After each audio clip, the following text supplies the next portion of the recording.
Good morning. Good morning. Good morning. Welcome back to another live show this morning. Thank you very much for joining us. I will say hello to everyone in a second. I just want to make sure that everything is switched off. It doesn't interfere with all the lovely things we're going to be talking about this morning. And today I want to talk about websites, and I think you may have seen from my WhatsApp that, it's a question of should you have one, should you not have one? There are people for and against it, and people feeling that maybe social media have replaced the need for websites, and some people feel like social media is not the place to be. You need to have your own website. So having some information to really make up your mind, and then obviously to get the best from a website. I think that is quite crucial and very important. And so I think today is going to be very interesting about the things that I want to share with you. And happiness to have you all here. So let's get into getting everybody. Good morning, Quibus. Welcome. You were here 7:29 already. You were first. Terence Tobin. I feel like a race commentator. Good morning, Terence. Welcome. Nice to have you here. Thanks for saying good morning. Raymond and Burnett, welcome. Nice to have you guys here as well. Malcolm, welcome back once again. Bongi, welcome. And Razan, welcome back. She says, the early bird catches the worm. Absolutely. Matthew, good morning, Matthew. Welcome back. Haneri, welcome back. I just said morning to everyone. And this is the nice thing about YouTube, as I said the other day, that guys can say hello and talk to one another even before we start, which is quite cool and very, very awesome. And I'll get to LinkedIn in a second. So good morning, Carl. Welcome to you as well. Arun, welcome back. You're all regulars, so it's really awesome to have you here every single day. I really appreciate it. Thank you for deciding to spend that time with us. It's really appreciated. Tinus, welcome terug. Tinus, Brits. Ian, welcome back, Ian. We had some nice and interesting discussions yesterday. Francis, Mora Champ, morning. Welcome back. Hello, Yaku. Welcome terug. Kuketsu, nice to have you here. Good morning. Kevin, welcome back. Go out of your house at night to look at the beautiful, cleaner stars. I just said the same thing to my wife last night. Is that the sky is so? I mean, I stood outside. It was cool. It wasn't cold, but it is. I fully agree with you, Kevin. And then there's also the meteor showers that's happening at the moment. I don't know too much about that, but I've seen some information about it. Almin, welcome back. Dankie dat jy weer hier is. Dan Adrian, welkom terug. Adrian Werner, nice om julle almal hier te hê. Baie dankie. Then over on LinkedIn, guys, good morning, Slanganani, Sunny Bunani, Stefan Leroux, second morning. Yes, sorry, I didn't get to say hello yesterday. Stefan, maar baie welkom. Baie nice om jy hier so te hê en dankie dat jy terug is. Stefan Mattea, good morning, Stefan. Thanks for booking for the refresher. You were the first booking we received, so thank you very much for that. I really appreciate it. I look forward to hosting you on the 6th. I'll talk a little bit about that in a second. Then Salome, welcome to us. Salome, nice to meet you. Charl Groenewald, good morning. Welcome back. Good morning. Thanks for saying hi. Peter Strydom, good morning. Welcome back. Gadziandi, is it? Hope I got that right. Good morning. Welcome back. Frans Hatten, good morning. Welcome back. Hugo once again. Herman de Wit as well. Tim Slatter and Neil Phillips. Good morning, Neil. Nice to have you here. Nice to see you all. And I hope you've got some fresh coffee this morning. Yesterday I had too much coffee because it feels like, I almost feel like I had too much wine, which I didn't. Didn't have any wine, but it feels like a light attack of the gout is happening in my left foot. So I think I had way too much coffee yesterday. So this morning I'm back on my rooibos tea, which is absolutely fantastic. Alrighty, so there's quite a lot that I want to talk about today. So I want to get into it straight off the bat. But just to, a few obviously housekeeping things before we start. As you know, we live every single day from 8 a.m. until 9 a.m. Weekends, public holidays, doesn't matter, for as long as lockdown lasts, all right? After that, I'll see it'll probably move to a weekly thing, but it won't be less than a weekly thing. So this is definitely going to continue, but it won't be on a daily basis then. So only while lockdown is in place will I do this daily. And I think it's an awesome place to come and spend some time with like-minded people and to really get things going in that sense. Alrighty, so in the chat, as I said, you can say hi. Please share your comments, your opinions, and engage with one another and build those relationships. That's really what we want. And as you know by now, I see things are happening here on the side. I really love it. Thank you so much. Is to remember to subscribe if you're on YouTube. We're on 288 at the moment. Subscribers, thank you very much for each and every single one of them. Unfortunately, I don't always know who the people are that subscribe. It doesn't always show. So I hope it's all real real community members and things like that, and not bots and that from time to time. But we are growing consistently every single day. Some days we get spikes, like yesterday with Ryan. I think yesterday was a fantastic episode. There was really a lot of value. I spoke with him afterwards, or I sent him a video afterwards to say thank you. And we had a bit of back and forth on WhatsApp, and some people that contacted me afterwards to say thank you very much. And this was fantastic. Yeah, so just once again, thank you to Ryan for being willing to be on the show and to have a chat with me. It was really fantastic. And let's see what happens in the future. Then please like and react to this video. So I'm seeing all sorts of likes and hands and things going on here on LinkedIn. If you're over on YouTube as well, please remember to hit the like button. And I will really appreciate it. It helps me quite a lot. All right. So then just two things I need to quickly talk about. So, over here is our next refresher is happening the 6th of May. So it'll again be online, exclusively online. We won't be recording it. Don't even ask me. It's a live session. You there or you're not there. You can earn CPD. And again, we've had the same pricing as what we've had for the financial planning refresher, on which we got really fantastic feedback. I will share that feedback over the coming days with you, what people said. But it was fantastic. It's only 350 Rand a person, and if you Ignite member, you only pay 300 Rand per person. So bookings are now open. You can go to the link down here. So it says just francois.co.za/online refresher. It'll take you straight there. There's a lot of information about what we're going to cover, what to expect, all the questions you've got. I answer on that page, and then at the bottom of that page is the booking form. You can book for up to 5 people at once. So you're welcome to do that, and please, go do it right now. Don't wait for a day before the time.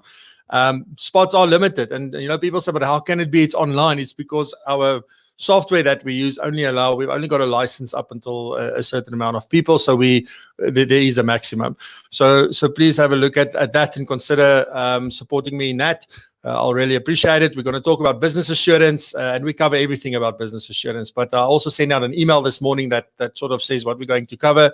And then on that page, as I said, there's a lot of information there that you can refer to. And then today at 11 a.m., we're going to do an update on the, where we are. So last night, obviously, President Ramaphosa also spoke, and there were some new things announced. So we will talk about those as well. But there were other changes that happened, since our session last week. So we wanted to do an update on those as well. But also we're going to get into things that we didn't get into last week. Last week we focused a lot on the tax relief things, and also from a labor perspective, what employers needs to think about. So today we're going to look at more of what are the other funds and other options that are available. And again, answer just questions that if you're there, that you can ask, and we'll answer those questions live. I've got Ida from Accountables with me again. She's really studied up on these things, and she's got all the answers if you were there last week. And then if we don't know the answer, we'll definitely find out for you. And then also Sunette Brits from the legal perspective and the labor perspective, which is quite important, because I've got friends where things happen and businesses do things, but they're not following due process. So it's important for us to know this. So if you still want to invite people to this, you're more than welcome. Send it to your business owner clients and let them join us. It's completely complimentary. There's no cost involved. So please have them join us. All right. And on that note, let's get into the show. I love getting into the show. So let's do it. All righty. So I guess the opening question should be and would be, should you even have a website? And there are many different sort of views around this. I have my own view, which I'll get to at the end. So if you want to know what I think, get to the end. The bulk of this talk or this episode, this discussion is going to be around the things that you need to consider when you do have a website or when you want to get a website. That is what it's really about. But at the end, I also want to get to answer that question from my perspective, whether you should have a website or you shouldn't have a website. And hopefully by the time we get there, you've got a very, very good idea. So I'm going to look at that. We're going to look at, all the things that you must consider. We're going to look at from domains and hosting all the way through to design and copywriting and content and the media you use and functionality you want on the web. So we're going to really cover a lot of things. So obviously, if I cover that many things, I can't go into depth on each of these. So it's got to be very high level. So I may not tell you everything about a specific thing, obviously, but that's what we're going to do. So strap in, because here we go. Well, the first thing for me, if I should look at the question, should I have one? Is social media, has that not replaced the need for websites? That is something that I do hear a lot. And it's something that I've considered as well. But the problem I've got with social media is that it's very noisy. There's so much distraction. It's like you're busy reading, and you're like, what is that little fish from Nemo, Dory? It's like, ooh, like there you go, and then you sort of forgot what you were busy with. And there's so much information just running through our feeds, and people are so used to, if you don't have something that really pops, they don't even stop and really look at it. So the problem is that while somebody is engaging with your content, there's often a lot of things that will be happening on the side or above or below that's going to distract them from your message and from what you're trying to convey to them. So, so social media is a great way to sort of engage with clients, because it's hard to engage on a website in real time. On social media, and you can, to a fair degree, I think, engage in real time and build relationships there. It's also great to use social media to create awareness and branding and then drive people to your website.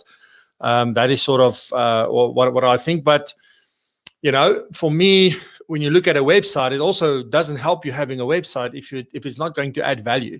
If the website is not really, like offering the client something that they can take away from that and say, wow, that was an amazing experience. So just from a normal, just a business website, so forget about that we're financial planners and advisors and so forth. If I look at Ryan's website that I shared with you yesterday, Ryan Stramroot, that was on the show yesterday.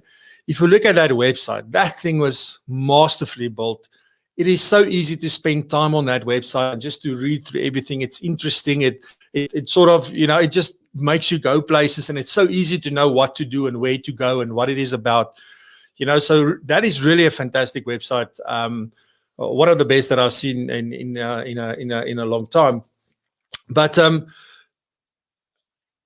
if your website is not going to add value to you and your business, to your client and their lives, then you should maybe really consider, sort of if you should have a website. I'm going to get into a lot of things, and then I'm going to talk about.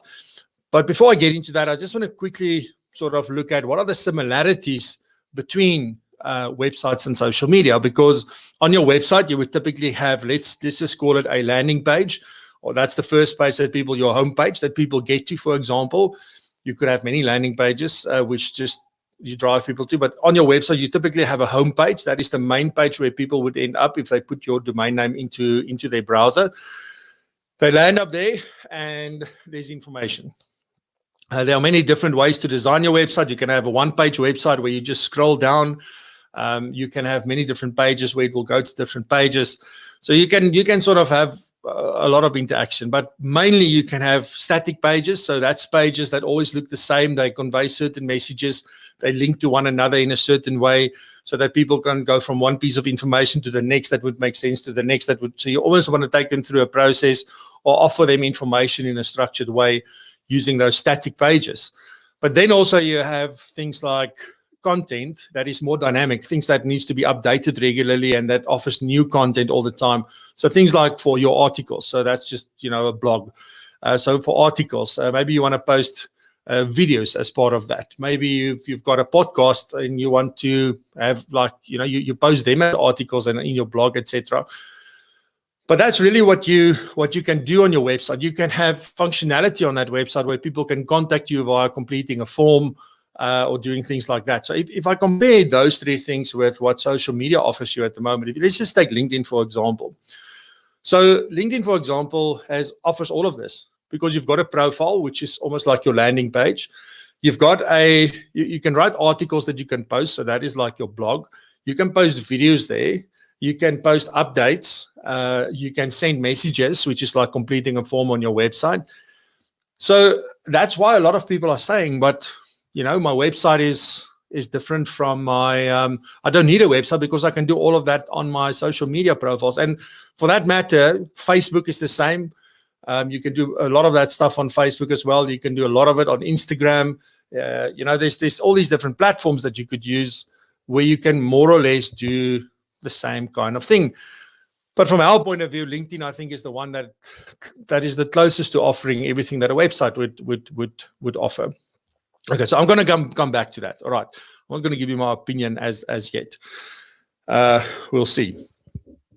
All right, so next up, then let me just try and produce my own show here. Domains and hosting. So this is where you need to start. Okay, so if you are considering getting a website, or if you have a website, this is like, let's just say like you want to run your business, you need premises to run this business from. Okay. So what you can do is you can either go out and rent an office, or you can work from home. But the fact of the matter is that you need a piece of land with a building on it from where you can operate. So that is basically what it is. And the domain is literally like your address. So that is your domain name. So that would be like, in my case, francois.co.za. Yours may be, I don't know, whatever it may be, your name or your business's name, or things like that. And there's a few things that I think one needs to consider in terms of domain names. So I'll get into that. But then also the hosting, that is sort of the building from which you operate. So that is the place where your website will reside. So you need a domain name so people can find you. So you need an address. And then you also need the space from where your website can be hosted, or from where the website can work. So those are the two things that you need. Without that, you can't have a website. Now, obviously, there's a lot of options when it comes to websites, and now you can do it. I'm going to get into that in a second. But if I think about things like, domains and hosting, for example, there are different kinds of hosting that you need to consider, and you get what you pay for. Okay, you get free hosting with some places where they say, just come build your website here. We give you free whatever. And then very soon you'll realize, oh, there's things I want, and then you need to start to pay anyway. But a lot of people use these free hosting things, or free websites and things like that. And I'm of the opinion that if you're a business and you're professional, you can't do that.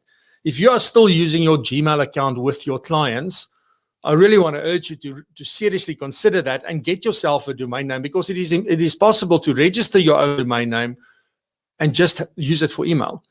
Okay, just have an email hosting package where at least your emails are looking professional. But if you're still using a Gmail or a Yahoo or a Hotmail, I want to die when I see those things. And it's fine if you use them for signing up to newsletters and things like that. But if you're using it to communicate with your clients, then that's not so professional, in my opinion. So you should really consider doing this. And you can get these it's really not a lot of money to get started. But that's something that you need to consider. When it comes to domain names, there's obviously, you've seen that there's different extensions at the back. So in the beginning, we only had a .com and a .net and a .co.za and things like that. But these days, there are like many different ones. There's new ones coming up all the time. So you have .info and .io and .biz and there's all these different ones. .tv you'll see as well. But there's so many of these that you can have. And in fact, you can register your own one. But you have to apply to a certain body in order to get that done. And obviously, there's fees in that involved, as far as I know. But even if your name is taken on a .co.za, there are now other options. But you need to look at, that you don't infringe on somebody's registered trademarks and things like that. When it gets to domain names, you need to keep it short. You need to make it easy for people to spell it and not make it difficult. Don't make it like a long name like this. So if you are like me, let's say Francois du Toit Consulting, if I had to put that, I've been trying to get it shorter, but the problem is all my options that I want has already been registered. So that's the problem. The longer you wait, the higher the chance that somebody's going to have that. And if you were thinking that websites are dying, there are more domains being registered than ever before. So that's happening, okay?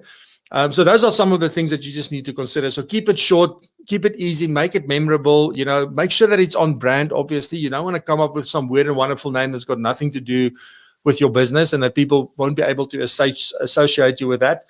So that's important. From hosting, I mean, even if you think about, like, if you have a house, you can either go live in a block of flats where you share the same space and parkings and all that kind of stuff, all the way to owning your own, like, mansion in an estate. It's sort of the same thing. The same with your hosting. You have shared hosting where it's one server and there's many websites on that, each with their own address and everything, but they all work off one server. So it's all resources from that one server, etc. So if that is good for most people, if you don't have a lot of functionality and applications and things on your website, shared hosting will be just fine. You also have cloud hosting. So cloud hosting is a little bit more expensive, but what's nice about that is that they can switch on different things as and when you need it. So a lot of people are going for that. And then obviously you have dedicated hosting where you have your own server and you can decide, do you want to manage and maintain that, or do they do it for you, all the maintenance and management and everything of that.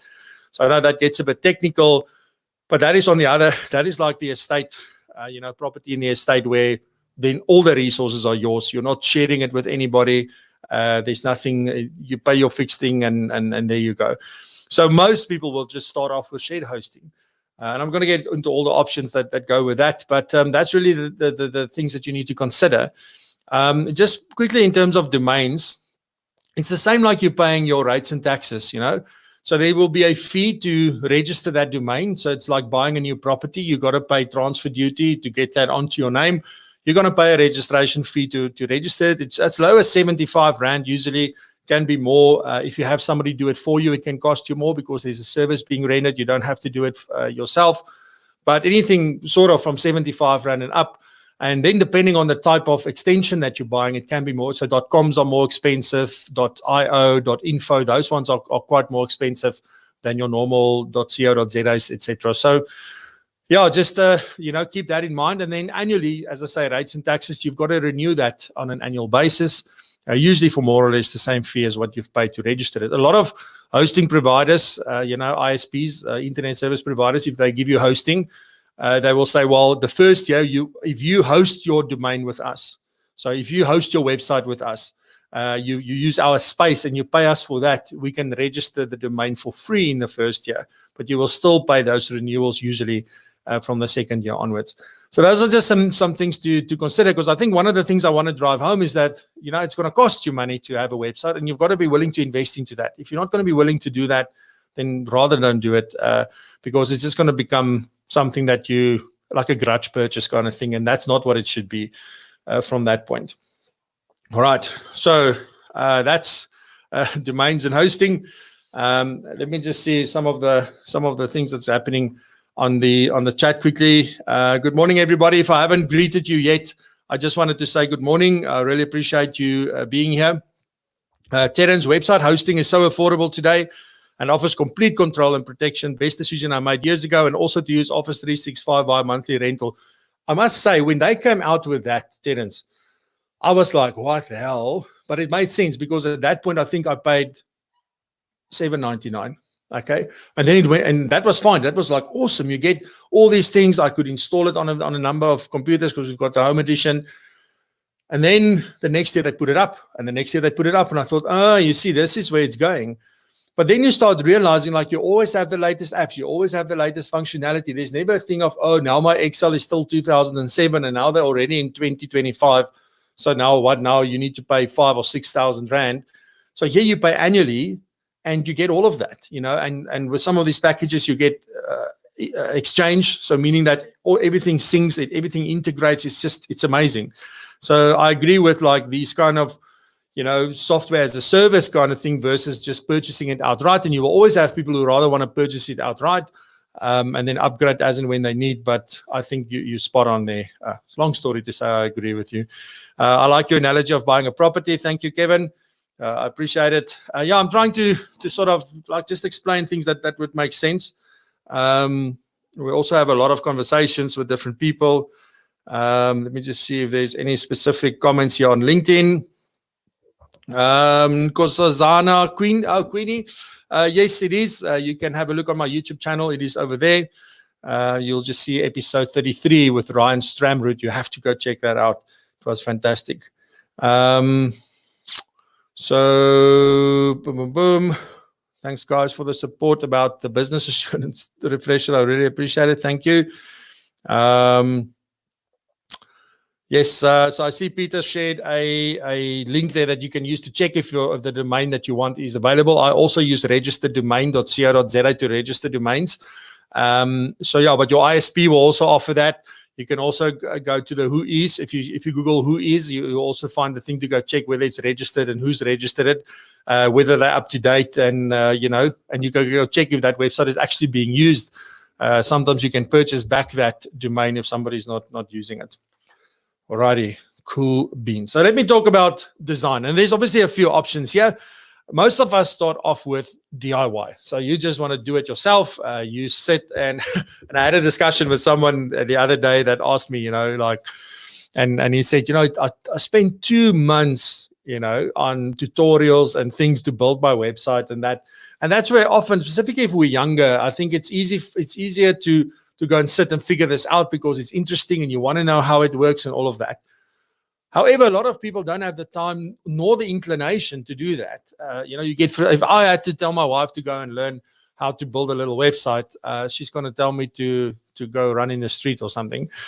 And it's just, it's not for everybody, but DIY is definitely an option with things like WordPress. You can go and learn to do that. And you can have just a basic website. You don't need this flashy, beautiful website. You need a functional website and something that's going to drive your message home to the right people as a start. Okay, I'm going to get into more of the design things and how important they are. But you can do DIY. And then what a lot of people do, and I find this a lot if somebody speaks to me about a website or their website or my website or whatever. My son does this. So my son is now in grade 1. But since he was 2, he's been playing around with my tablet and that, and he's really good at this, and he can do this for me. Or my sister's son or daughter, or you hear this a lot because a lot of youngsters dabble into this stuff and they are able to build websites. So that's definitely an option as well when it comes to design. And also you must understand that there's a big difference between designing a website and actually building a website. A lot of people saying I'm a website designer are actually website builders. They're not necessarily designers, because to be a designer, you need to understand a hell of a lot of stuff. You need to understand colors. You need to understand fonts. You need to understand layouts. You need to understand UX and UI and those kind of things. And I know I'm like going off here, but I'll get to those things. But there's so much to understand when it comes to design. We haven't even built it yet when I speak about design, actually. So those are things that you need to consider. And also there's all these sort of phases that you're going to go through if you do want to design or have a website built. And you must also understand you're not going to get it for 1,500 Rand. You're not going to get it for 5,000 Rand. And if you do, it's got to be a cookie cutter thing, because that's one way of making things cheaper. So it's important from that point, where you can have a website that, have your name on it and have your message on it and all of that. But if you look at it, it still looks the same as a lot of other websites because they're based on templates. And that's a great place to start. But over time, as you realize what you want to do and exactly this, you've got to move on and say, well, what is the next thing for us? How do we make this really, really work for us? But just understand that the more customized you go, you're going to pay more. The cheaper you pay, you're either going to do it yourself, you're going to have some friend or family member or somebody do it for you, or you're going to use a template-based kind of thing that's going to make it easy. So those are the important things. But if you get a designer involved, that's going to help you with your choice of colors, that's going to help you with your fonts, that's going to help you with everything that goes on the pages, that's going to work on the flow and where things are going, there's strategy behind it, then you must understand that it's going to cost you more than that, and you must be willing to make that investment. Absolutely. You get what you pay for. Wouter the other day said in one of the sessions that you pay peanuts, you get monkeys. It's not 100% always like that. But it is. If you pay, if you're not willing to invest into something, you're probably not going to get what you really envisioned for yourself. So that's important. When you put together your design, or whoever does your design for you, there's got to be a strategy. And I'm going to get to strategy later on. But it's got to be aligned with your strategy. You've got to know what the outcomes are that you're looking for. And this whole website must drive towards that. Okay. So that is crucial. You don't just put up a website, because usually what happens is it's like LinkedIn. When we create our LinkedIn profiles, we put our CV on there. No, it's not going to help you achieve what you want to achieve. The same with your website. Don't just have a, hello, we give financial planning advice. Here's a picture of our office. Here's a picture of the team. Lekker. There we go. No, it's like everybody else. It's like same old, same old, same old. You've got to have a strategy. You've got to know exactly what you're trying to achieve. And I'll talk about some of these things as we go through. All right. So then important what design does, as I've already alluded to this, I just want to talk about two other things, but the look and feel, the colors, the flow and all of that. But then also the user experience. So this user interface is what they can see and where they can click and all of that. The user experience is how easy they find it to navigate your website. And this is what I said about Ryan's website that I spoke about yesterday. It is just, you know where to go. It's clear. It follows a logical order. It's easy to see the different aspects that he's talking about on his website. It's already, if you look at the imagery and things that they're using, it's like, wow, it's amazing. It just, that whole picture tells you exactly what this is and what to expect. It sets the scene for the rest of the thing, and you want to get into all of the other detail. And it's amazing. And they don't use a lot of text on the front page. You'll see that. So it's amazing. And then on the next page, you see, look at his biography and the swimming and the different associations that he's associated with. Those kind of things are, it's really, really, wow. It's really, I don't know who built this website, but it's really fantastic. So that's important, I think, from that point of view, when you think about design. And that's why getting somebody who is very good at what they do in this sense, you see, we still haven't built the website. There's skills to build a website and there's skills to design a website. And they are often not the same person, because you really need somebody who can design and see things and envision things. And often, that's why you have architects and why you have construction companies.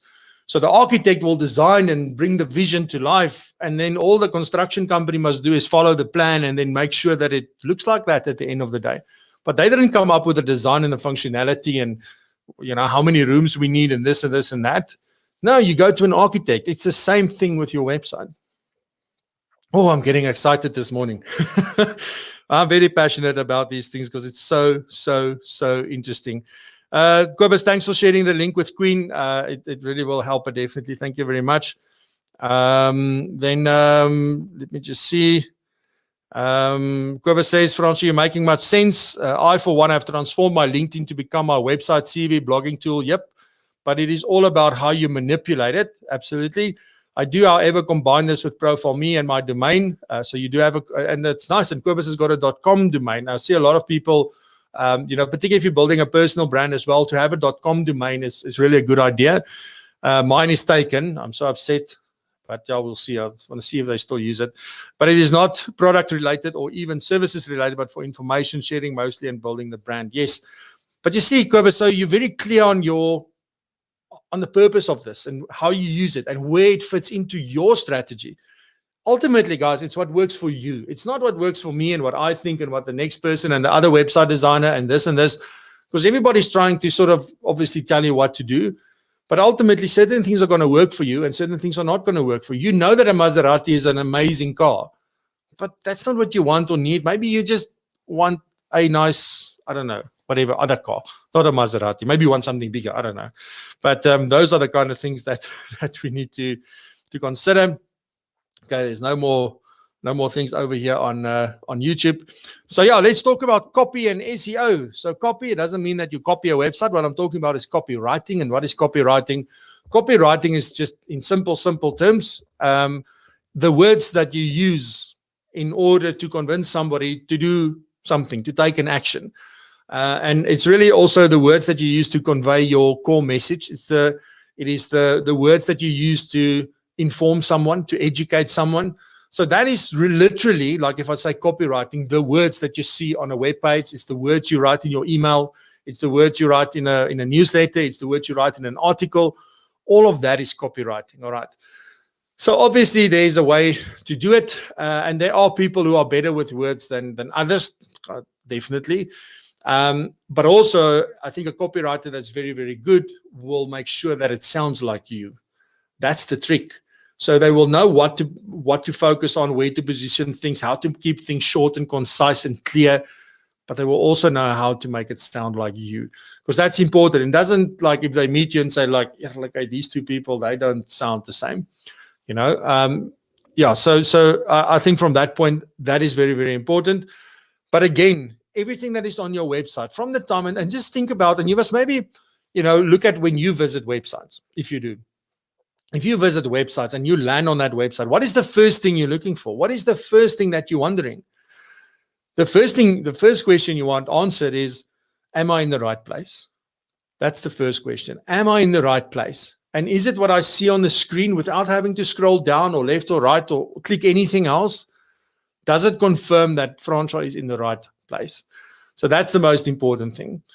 Then secondly, is like, okay, what now? What do I do next? So those are the kind of things that, those are things that we all think about. Okay, so now I know I'm in the right place. Okay, where to from now? You know, imagine this, you're getting to a office building and you know you're at the right office, but crap, you don't know where the reception is or what to do now that you're at the reception, because there's 600 people standing there trying to welcome you. And, you know, just like so many different options. There's all sorts of little signs with, you know, come here for this, come here for, and it's just like, whoa, I don't know, where do I go first? What is the first step? And I think that is what a lot of websites are missing. So we need to consider that, and that is something that my website needs some work on now. I've started to make some changes and to make it a little bit more clear who we serve and what we do for them. But that first, my homepage needs a lot of work. A lot of in my website have been changed, and the layouts and all of the things I've been doing. But that part is now the next sort of phase. So hopefully lockdown, I will get to do it before lockdown is over. But those are the questions that you need to answer. It's like, am I in the right place, and what do I do first now that I'm here? So those are the kind of things that we definitely need to consider. Then also, your website should speak only to your ideal client. It should not be speaking to everybody. It should not, nothing. I guess then the question becomes, is like, but what if I serve more than one ideal client? So I love working with doctors. I like working with attorneys, and I like working with business owners, for example. So you could just call them all professionals, you know, but I mean, just say there's two websites. There's yours talking about I help professionals, and then next to you, there's a website that says I help lawyers. So where do you think the lawyer is going to go? The attorney? Which one are they going to go to? No, they want the one that's talking to them. So that is what you need to do. You need to focus on those things. So if you do focus on more than one, okay, you can, there's a few sort of strategies of how you can still then speak directly to them. You can make use of things like landing pages that speak to a particular person. Rather, you can just be very clear on the landing page or on the home page, where you just say, you know what, we specialize in lawyers, doctors, and business owners. And this is how we help them, for example. So you could do that as well. But the more specific you go, the better. Because not only should your website be attracting the right people and be speaking only to the right people, it should also repel the ones that you don't want. So those are, I think, critical. When you sort of also put together this, because when we talk about copy and SEO, so SEO stands for search engine optimization. This is so that you get found in Google. And here's the thing, okay. So when people already know you and they know about you, they're going to put your business's name in there when they search, or they're going to put your name in there when they search. And to find you is so freaking easy if they do that. Here's the trick. When they don't know you, okay, but they're looking for somebody like you, are they then going to find you?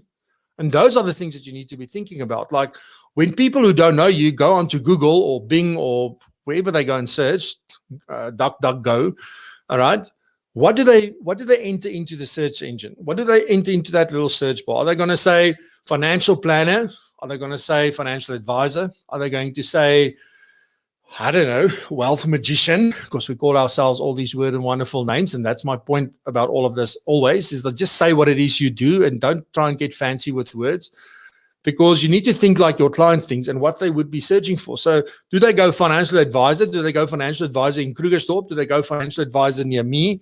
You know, do they go independent financial advisor, or do they go a Liberty financial advisor or a Momentum financial advisor? What is your client looking for? And all the stuff on your website must be built around that. Okay, you must be sure that you can be found when people search for those things. So crucial from that point of view. And that's where the copywriting and the search engine optimization needs to meet each other for this. You know, a lot of, I think, website designers or website builders, whatever you want to call them, is they are going to ask you, like, send me this stuff, and then they take it like that and they put it on. Maybe they panel beat and they make the grammar look nice and the spelling look nice, but are they really adding value in terms of the copywriting? Because that's marketing. So you've got to think about that. So maybe you need a copywriter, you need a designer, and you need somebody like this. And it's possible for agencies to offer you all of that. Okay, it's not to say that you've got to go source different people to get this done. So you could do it like that. But that, in my opinion, is extremely important. This is what I've come to learn over the last few years. You know, it's like when people search for CPD, am I showing up?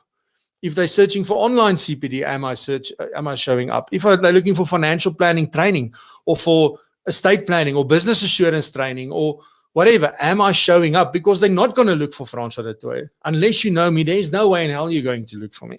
So those things are quite crucial. I'm sorry, I hope it doesn't sound like I'm shouting. That's not the idea. So if you know what questions they ask, then you should answer those questions on your website. Whether it is just to say, if somebody says financial planner near me, okay, you know near you is Krugersdorp, Westland, Joburg, Pretoria, whatever the case is. And you got to make sure that you say, we are financial planners or financial advisors in boom, you know, and the area that you serve, etc.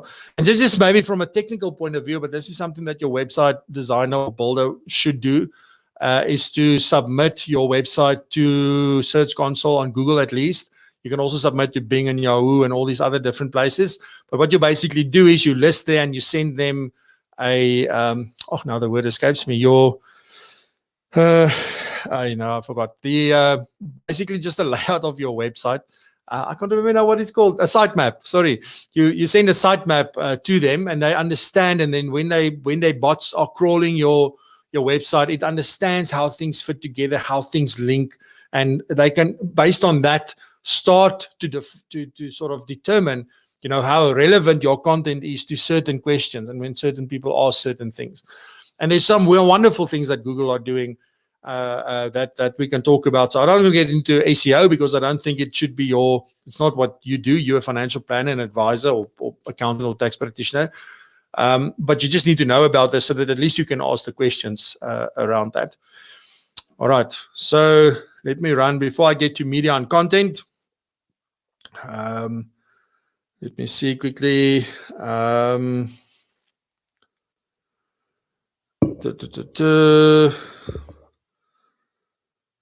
says advisors tend to be logical, not creative, so going the DIY route is not optimal for most people. When I ran out of skill and handed it over to Tim, and I'm extremely happy, can highly recommend him for those who need direction. Thank you, Neil. Yes, and Goba says, yes, we must focus on what we do best. Exactly. So that's what I'm saying, you know, when you're young and when you're getting started and when you don't have a lot of money and when you don't have a lot of clients to see, you know, it's easy to go spend time on creating your website because it keeps you busy on the one hand. It feels like you're actually accomplishing something. But if you really think about it, this isn't something that you should be doing unless you studied it and you were a web designer before and you think that you can do it better.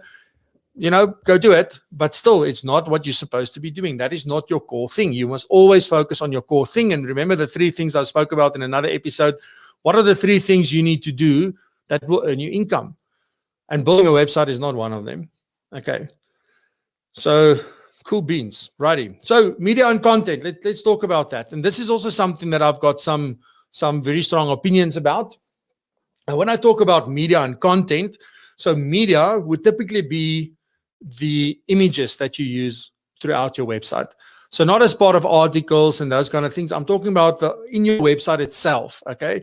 On those static pages or on the front page or in sliders, whatever it is that you're using. I'm not a big fan of sliders, but those are the things that you use there. So the imagery is extremely important. But what gets to me, and if you really just sit down and think about it, there are many free resources where you can go get wonderful high-resolution pictures, and it's fantastic. I use them all the time in my marketing.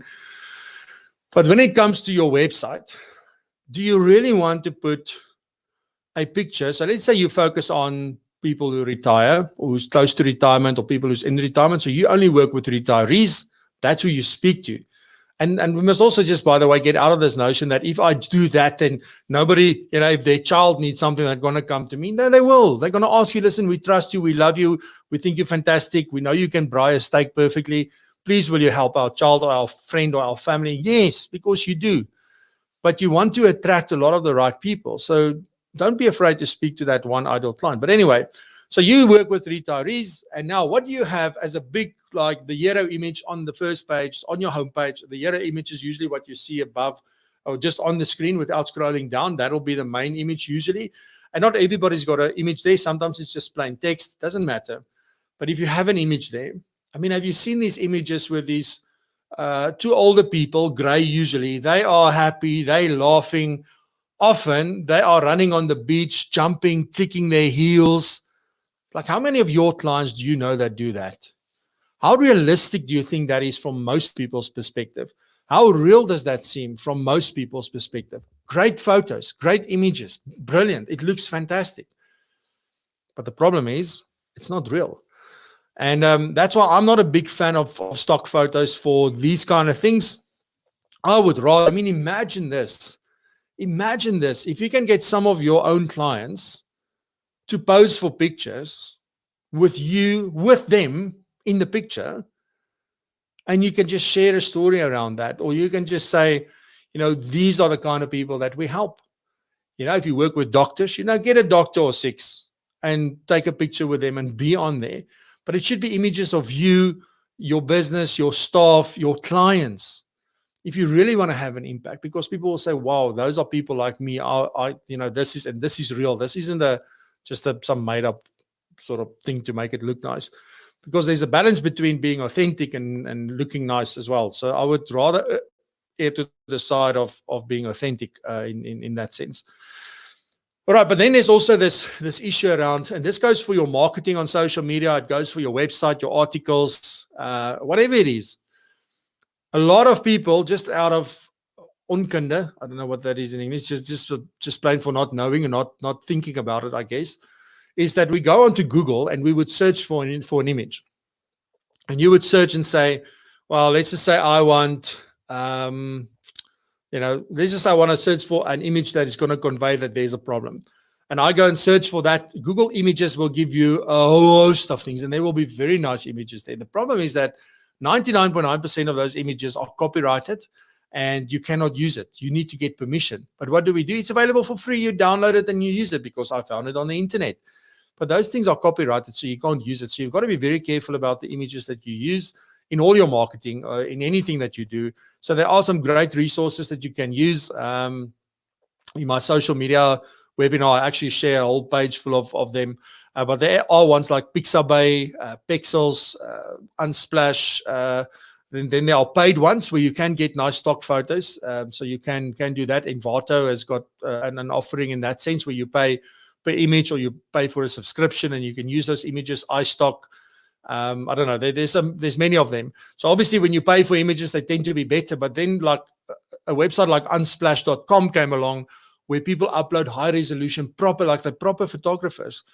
And the only thing that you need to look out for these free ones is, because there's still licenses involved, but you can download them for free, but they will say whether you need to attribute somebody, you want to mention them below the image to say the source of this image is this or this person or whatever. Or some of them will say, no, you can just use it, but buy me a coffee, so donate me $5 or whatever. So you can do things like that, but it is just make sure that you don't use images that are copyrighted and that are not allowed for commercial use. Some of these images are only allowed for personal use. So you want to do a birthday party or some event thing that's personal. It's not an open thing that people pay for to attend. Then you can use it. But if it's for commercial purposes, you want to use it in an advert, or you want to use it in the paper or in a thing online or whatever, and it's for business purposes, then sometimes you need to license that. But often these other sites that I spoke about, you can use it for all purposes. But make sure, don't just go out. It's like, we've put together a fantastic, I'm telling you, like a brilliant LinkedIn program. But LinkedIn requires us to apply to them to be able to use the word LinkedIn and to use their logos and to do those things. And I see so many programs out there, and I'm just like wondering if these people actually, there's very specific ways in which you need to use the word. and how it needs to be positioned and how much space must be between the different things. And there's all these rules and things that people don't think about. It's just like, oh, it's there on the internet, so let me download it and use it. Guys, be very, very careful. And don't think that people won't come after you because you're small and in South Africa somewhere. Just be very, very wary about that. All right. You also got to decide between photos and illustrations. So will you have something that's hand-drawn, or will you have something that is obviously hopefully by an artist, or if you're not one, but also then between photos and things like that. Some other content you must decide is if you're going to host audio and video and those kind of things on your website, or make that available. Your articles, how you're going to do your articles, who must be able to submit articles to your website. So those are all kind of things that you need to do. But still, with your strategy and your ideal client in mind, everything you do in terms of content must speak towards that. All right. And we had an episode on content creation, so you can go have a look at that one as well. Then also, I think the other thing is that you need to decide whether something is going to be stationary on your website. Okay, I don't know if that's the right word. It's the best word I could come up with. Stationary, or should it be animated? So should it be moving, or should it just be still on your website? Should it be in a particular place? Or those kind of things are important, because if you've got too many things moving around and doing things like that, it's great. It'll catch attention. So if you use it in the right place for the right reason, it's fantastic. But, it can also cause your website to be sluggish and not to load quickly enough and things like that. So you've got to be very, very decisive around those kind of things, and use it sparingly, because less is more, So those are the things around media and content, definitely. So let's have a look. Then functionality. Let me just see quickly. I see there's a comment. This is maybe an important question. Arun is asking, from a compliance point of view, you have to record your advertising policy and also your conflict of interest policy. My compliance officer brought this to my attention. Yes, it's also that you've got to mention that you are licensed with the FSCA and confirm. So there are certain rules and regulations that you need to have on there as well. And there's many other things I'm going to get to, security and maintenance and those kind of things also in a second. So there's a lot to consider from that point of view. Thanks, Arun. That's a great comment. All right. So functionality, and this is something where you need to decide, do you just want there's my poster against the wall basically, and people can read from there and see what it is?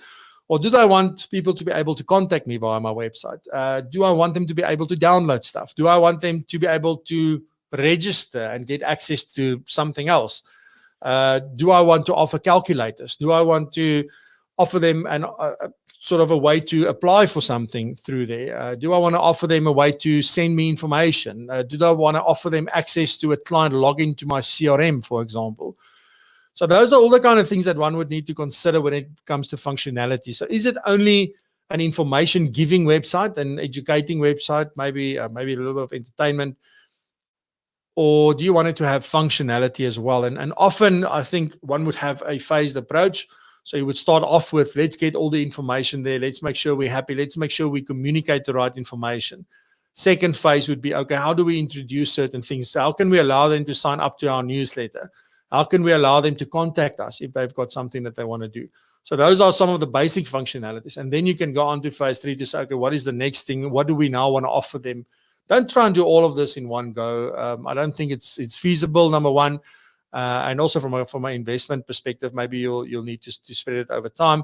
But also just from, because you want to launch your website properly and you want to make sure that people know about it. You want to make sure that you post content to it regularly.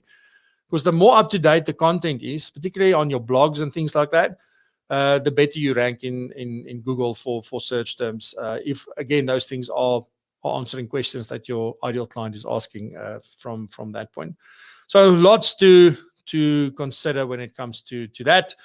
And then a very important one, and I don't know how many people are really considering this, but security and maintenance. And my website got hacked, a number of years ago. And I didn't know what was going on. I didn't understand. You click on my link, but you go to some weird and wonderful site with very beautiful women on it. And I couldn't understand what was happening and why this was happening. And then only then I realized I never knew that a website could get hacked or that you could get a virus on your website. And you absolutely can. It's like any other hard drive or any other machine can get infected. So there are certain things that you need to consider and that you need to put in place. And the number one thing that you can do is to make sure whatever your website is using in order to run, so for instance, if you're using WordPress, that you keep it updated and that the plugins that you use are updated, because often they find vulnerabilities in these plugins, they patch it quickly, but if you don't update, if you look at the number of plugins, let's say for a particular plugin, they find a vulnerability, and they will say, so many people are still on this old version. I mean, there've been many other updates since then, but they're still on the old version. It is scary. So you've got to update your WordPress website regularly. I'm a big WordPress fan, so I talk mostly about that. But the same, it doesn't matter which website sort of thing you're using. You got to make sure that these things are updated and that it's up to date, because that means this is the most secure. And it's not to say that if there's a new update with new functionality that maybe there's not an issue now, but at least if they do pick it up, they fix it quite quickly. And so that's the one thing. The other thing is that you can have software that runs on your site that will work like antivirus software, and that will keep people from trying to log into your website and things like that. You'll find that on Circulus Online. If you put in your password incorrectly 5 times, you're blocked. Okay, people phone me and email me, and they're very frustrated. But reset your password before the 5 times is up, because we tell you, like, if you enter it 5 times incorrectly, we're going to block you. And it happens automatically. I don't have control over that. And you can choose for how long somebody must be blocked. You can even block certain IPs if you see that certain IPs, because it's scary when you use the software to see how many times from different countries, different places, different ways they try and hack your site. There are people who don't have a real job. They enjoy breaking things. So just know, don't think that you're safe from that. I watched a video yesterday around cybersecurity and cyber risk and things again. And this guy was saying that 52% or 57% of small businesses are being targeted through cybercrime at the moment. So it means that if it didn't happen to you this year, it's like statistically, it's going to happen to you. If it didn't happen to you last year, it's going to happen to you this year. And don't think that you're a small business, a one-man show. Yeah, those are exactly the ones that they're targeting, because we tend to lack in our levels of security and things that we implement. So you've got to be like, you should ask whoever's doing your website for you, are these things up to date? What are you doing in terms of this and this? And understand. Then the other big thing that people are not doing is backing up their website. So it's fine if you've got a static website. In other words, your website doesn't have new content regularly, or people can't log in and do things in the back end, and it doesn't keep track of all the information that's being submitted to you via the forms, etc. Then it's fine. Do a backup and have it. And every time you update the website, you do a new backup. That's fine. But if you've got a dynamic site like mine, where I do articles, I've got forms that people submit, information that comes to me, I do daily backups of my website. And there's sort of 2 ways that you can do this. You can either do it on your hosting provider. The problem is you're going to run out of space at some point, but you can also, like, I'm not going to get like how backups work and like how long you keep them and all that kind of stuff. But when you back up, I mean, obviously it's going to take up space, and you only get a defined amount of space on your site with your provider. But you can also do local backups. So in other words, it backs it up and it downloads it to your machine, or it transfers it to Dropbox or OneDrive or SharePoint or Google Drive or AWS or whatever it is that you want to use to store those backups. But it's got to be done somewhere off your own site. Okay. So make sure that those backups are being done. And how regularly are they being done? You got to make sure, because if your website does get hacked, the only way to get it done without paying a lot of money is to just restore a backup and then change your security settings and things so that it doesn't happen again. And there are some rules and things that you can do around this to make it more safe. I'll maybe get into that in another session. But people trying to log in and trying to crack or find a vulnerability in your site, trust me, it's happening. I don't think it doesn't happen. It's absolutely happening. Then strategy. I want to talk about strategy quickly. You need to know what is the outcome that you're looking for. Are you looking to attract clients? Do you want to repel certain clients? Hopefully those two go together. Do you want to be able to service people through your website? In other words, there needs to be transactions. Is it for branding? Are you trying to build your email list? What is the purpose for this website? And that purpose and that outcome that you're looking for may change over time. That's fine, because your strategy can evolve. But you've got to know exactly what it is that you're trying to achieve. So that's very important. And then you need to know, how is your website going to interplay with social media? Are you going to use social media to drive people to your website and get them out of the noise so that it's quiet and you can spend some time with them there, and that they can only focus on what it is that you want to offer them? What is that strategy? So that's what you need to think about. Do you want to educate? Do you want to be an aggregator of resources and information where, well, if I want to know anything about my financial planning, I just go to Francois' website and I can find whatever I'm looking for there. So do you want to get known for that and promote your website in that sense? So what do you want to do? Do you want to use it to communicate with clients? So you want to post updates. You want to share interesting articles. You want to allow them an opportunity to sort of send you feedback and suggestions and ideas and things like that. So what is the strategy? Maybe a combination of some of these things. All right. Cool stuff. So those are the things that you definitely need to consider when it comes to your website. Let me just say, morning, Kobus. Keen, nice to see you here. Slice of Finance. You must check out Kobus's videos, guys. Like, I really enjoy how he does it. He spends a lot of time, I can see, on making them entertaining, but very, very informational. And I think you can learn a lot from how he's doing stuff. So Kobus, well done. You must just continue at it. So Kevin, I use Weebly for web design, content management, and web hosting. I don't know Weebly. I've heard about it, but I don't know it. And Pierre Taliat says, I use Squarespace. So there's lots of these. So Squarespace, there's Wix.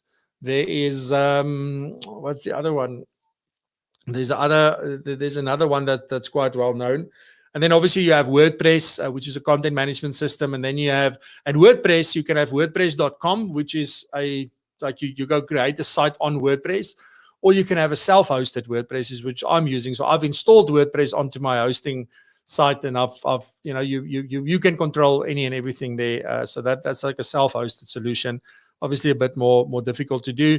But these are things that are available, and often also your ISP, if you've got it with them, they do offer website builders and things like that as well, which you can definitely consider too. Yes, Carol, so she says you can go to Pixabay for that. Yes, so that's one of the ones I mentioned. There's quite a number. There's a whole long list of these free images and even free videos and B-roll and things like that. If you want to use it in there, you can do that. And then, so you can see there's quite a lot of suggestions and things going on in the chat on LinkedIn as well. So great stuff. You can check that out. But yeah, that's my story about this. So to answer my question is a website necessary? I think absolutely yes. And the next thing that this is sort of very important for, I mean, if I look at sort of the wave, if I look at SEO for video, for example, because we're doing a lot of it on YouTube at the moment.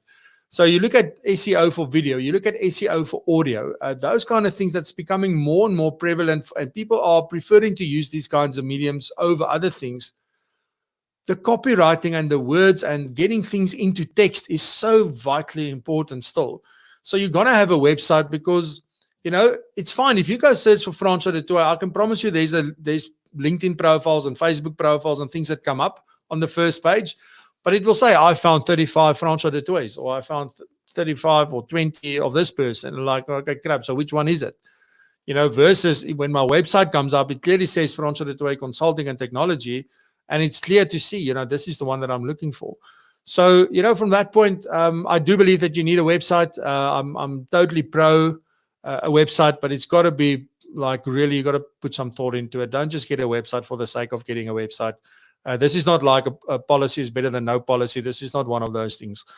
You got to put work into it, and you got to be willing to keep it up to date. I mean, that's a whole other discussion that we can have around that, but it shouldn't be a static thing. You got to know that you got to put work into it, and then you got to add more things to it.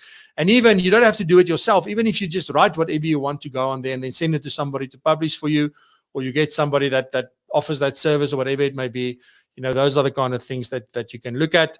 But what is important, man, I want to leave you with this. Whatever you do, you got to make sure that you're unique. You got to make sure that it portrays who you are. You got to make sure that it's a great experience when clients land up there. Don't do things just for the sake of doing them, and really make it part of your value proposition. I think a website that is very well structured, and this is my last point I want to make, is that with social media, you post stuff, it's gone. Okay, it's hard to find. But on your website, you can categorize, you can structure, you can all of these things you can do on your website. So it makes it easier for people. So you can sort of share these things on social media and say, but there's more. If you want to know more about this, go to my website because there we've got blah, blah, blah, blah. And then they can see all of it. They can search, they can do all of it. So yeah, I think from that point, it's really necessary. But again, only if it works for you, then you should consider doing that. Alrighty, so that is my story for today. Let me end off here with Kuketso is saying Weebly is very user-friendly. If you want to do your site, we upload ourselves and make changes as and when we wish. This saves time with designers. Yes, it does. And as I say, it's like what works for you. And if you've got the time and you feel like you're getting value for spending time on it, then absolutely. What is your view on a company profile? Bonge is saying, this is sort of the about me or the about us kind of page. And I think it's absolutely critical to have something like that and to sort of have a place where you can tell your story. There's a lot of people that go out and say, people are not interested in your story. They are interested in their own story and what it means for them. But I don't fully agree with that. Because it's not like if I share my story, the right people are going to associate with my story, and there's going to be a relationship that forms there. I should then also be able to listen to their story, obviously, because that's how friendships form. But your company profile, but again, you must decide on sort of the tone, the language, the way that you present it. Do you do it text, video, and images combined, or do you just do a video, or do you just have text, or what do you do? Are you a very formal business, or are you a bit more relaxed and informal like me? So there's a lot of people talking to me about like, you should do this or you should do that, or if you want to level up. Guys, this is me. This is how I am. This is how I dress. It's what comes out of my mouth that's more important to me than the other stuff. I'm not disregarding the things about I have to dress up in a suit and a tie if I go speak on a stage. No issue to do that. But I'm telling you today, if I should be dressing up every single day, I'm not going to get nothing done because it frustrates me. Okay? I'm not the normal small little 38 size person. So it's what works for me. And the same with your website, the same you do your things. What works for you, because what you do is going to attract a certain person to you. And that is what you want. You want people like you, because that's usually the people we get along with the best. So that's a long way of answering your question around company profiles. I think that. And then also, okay, you went on to say that you can email to clients. I think we've got it in our accounting business. Absolutely. So we use it that way, and you send it. But again, it's the same principle when you design that. It needs to speak to everything else that you've got. It's a branding exercise. So definitely important. All right, guys, thank you very much. Carol says she uses Bluehost. I'm with InMotion through a friend of mine. I've also got a lot of websites with AfriHost. There's people for and against that. There's a lot of people with Hetzner. So should you have South African-based hosting or offshore-based hosting? SiteGround is a fantastic host. I actually went there, but then the person doing my things moved me to InMotion at the same time without talking. Like I didn't know he was doing it at that point. So luckily I could get out of that, but that's definitely something that I would consider. It's sometimes a bit more expensive than the South African hosting, but it's solid and you know that it works. All right, so that's a good one, guys. Thank you very much. I appreciate it. I will see you back tomorrow. Thank you very much for all the interaction and the chats and all of that. I really, really appreciate it. And we will see you tomorrow morning at 8 o'clock, right here, same place, same time. And as I said, I appreciate you very much. Please go check out the previous episodes and go book for the Business Assurance Refresher. I really appreciate it. Thank you, and have a lovely day. Cheers.